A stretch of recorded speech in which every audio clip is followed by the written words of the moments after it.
So globally, there are different bodies or communities who all defined web security standards. Following are the major ones. Apart from that, there will be ISO and the COBIT is also there, including the OWASP and the PCI DSS.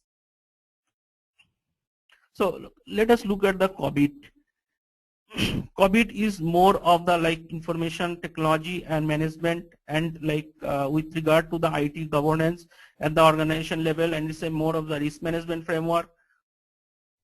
And there are 4 domains. One is the planning and organization, acquisition and implementations, delivery and the support, and the monitoring.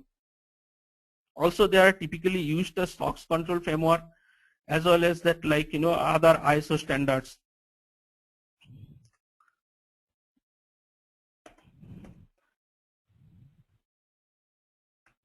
Next one is the ISO IEC 17799. So ISO 17799 is specifically the risk-based information security management framework, which has been derived from the AS and NZS and 4444 and BS 7799 standards. Those are more of the guidelines and principles for initiating, implementing, and improving the information security standards.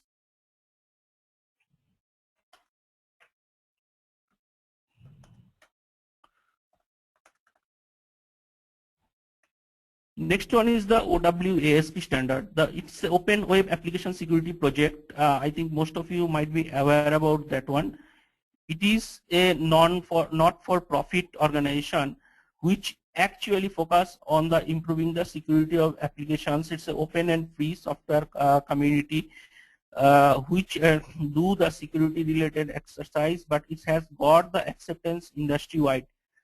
So OWASP typically runs different projects as well as many materials, and top 10 security vulnerabilities are typically published by OWASP and like in a frequency.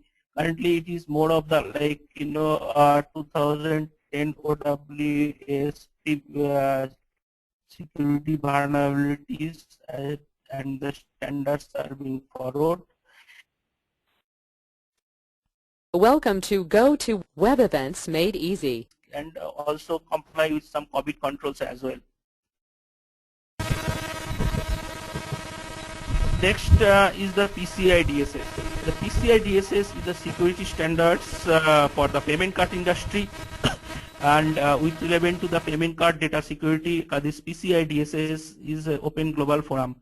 It goes to the development, enhancement, storage, and dissemination implementation of the PCI standards for like payment card data protection.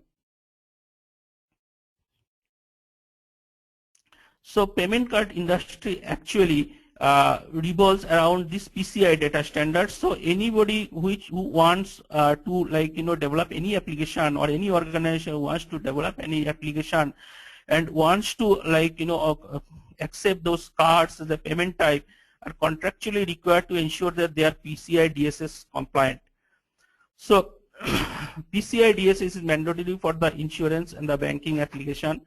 There the quality security assessor is there, so who can review these security aspects and whether those are complying with the PCI DSS standards, and then get the relevant certifications.